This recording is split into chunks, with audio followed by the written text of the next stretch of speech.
Welcome back to Average Home Theater. I'm Nelson, and today we're going to review a couple of Netflix movies. These are going to be quick reviews, spoiler free. I just want to give my quick thoughts on these because I really enjoyed both of these movies, and just want to share my thoughts. So, with that, first we're going to start with Beverly Hills Cop Axel F. I know a lot of people are reviewing this. If you liked the original movies, you're going to like this one. Is this one as good as 1 and 2? No. Is it better than part 3? Yes. Part 3 is a pretty bad movie. I mean, it has some funny parts, but it's not very good. This one was okay as far as the directing goes. I think the guy's name is Mark Malloy. And when I looked at his previous work, it looks like it was mostly shorts and videos. I think this is his first movie, and you can kind of tell some of the action was you can see a lot of the bullet ricochets and stuff like that were CGI, so it didn't really look all that great.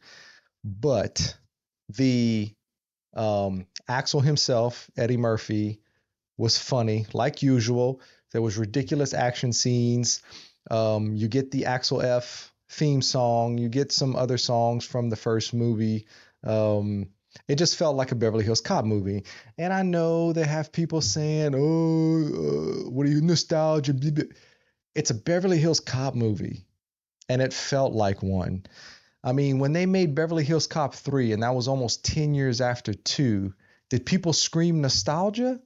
Or was it just Beverly Hills Cop 3? Like, I don't understand this fascination with dogging sequels and saying nostalgia. I mean, if you don't have the Axel F theme song, if you don't have Eddie Murphy acting like Axel, if you don't have Judge Reinhold playing Billy, if you don't have Taggart played by, what's his name? John Ashton, like, what? It's not a Beverly Hills Cop movie. If you don't have Surge, it's not a Beverly Hills Cop movie. So I don't understand this nostalgia thing that people talk about. Like, it's a Beverly Hills Cop movie. It has to have these elements to be a Beverly Hills Cop movie. So I don't know. I just get a little aggravated whenever I hear people say that kind of stuff. It's a sequel. It's supposed to have it. When Ghostbusters Afterlife came out, oh, nostalgia.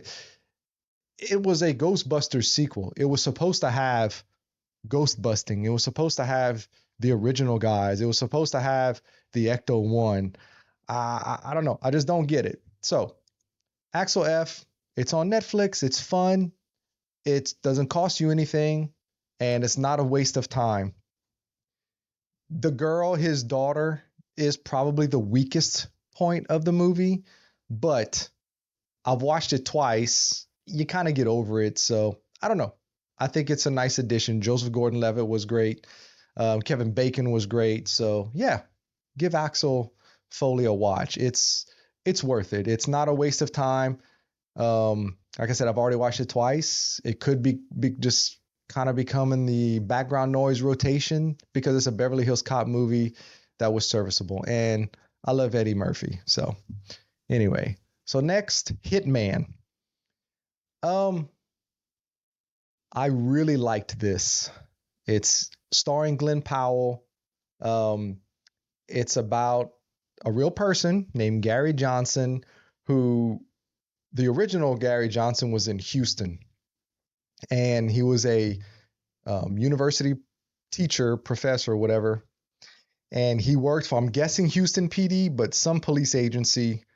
And he would pose as a hitman.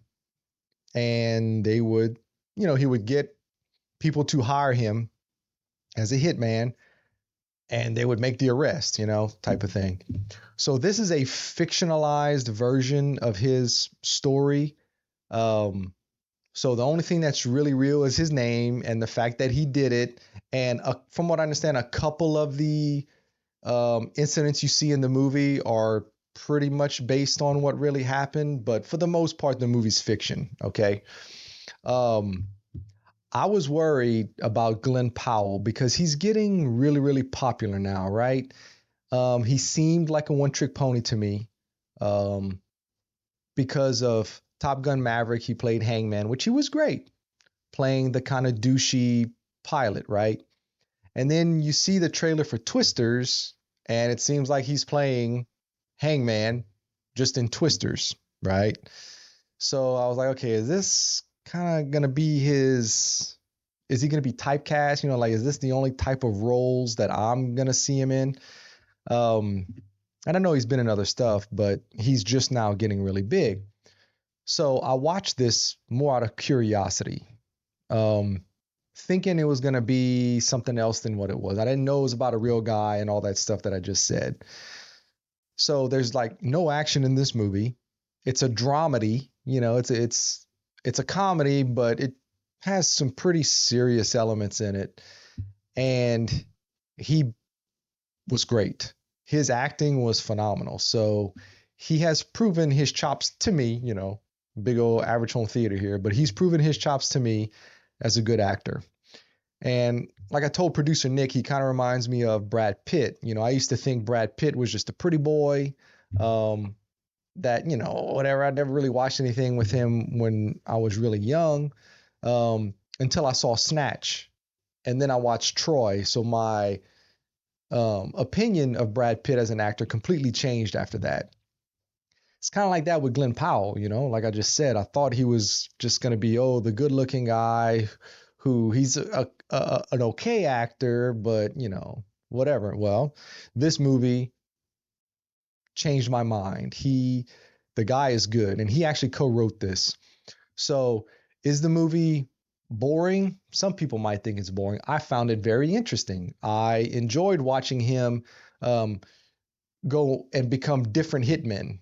You know, for he would say when he saw who the suspect was, who is your hitman? He would say, right?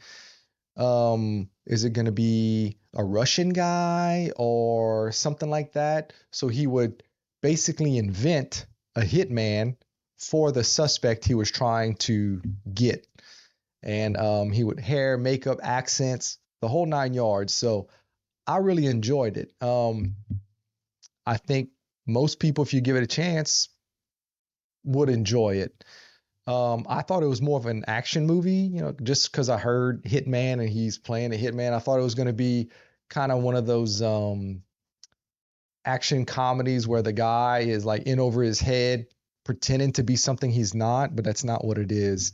He's pretending to be a hitman, and all he needs is for the suspect to tell him, yes, I want to hire you to kill someone, and here's the money. And then this movie takes place in New Orleans. I missed that part. So they changed it from Houston to New Orleans, and NOPD would go in and make the arrest. And then, you know, he falls in love and blah, blah, blah, all this good stuff that I don't want to give away. So, yeah, Hitman, easy 7 out of 10 for me, maybe even higher. I don't think it has rewatchability like Axel Foley. You know, I can just put in Axel Foley and kind of enjoy it anytime. This movie, maybe not, but for a Friday, Saturday night, you're looking for something, you don't know what to watch, Hitman's a good little movie. So I think that'll about wrap it up for my little quick reviews here. Please don't forget to like, subscribe, tell your friends, and I will see you on the next one. Goodbye.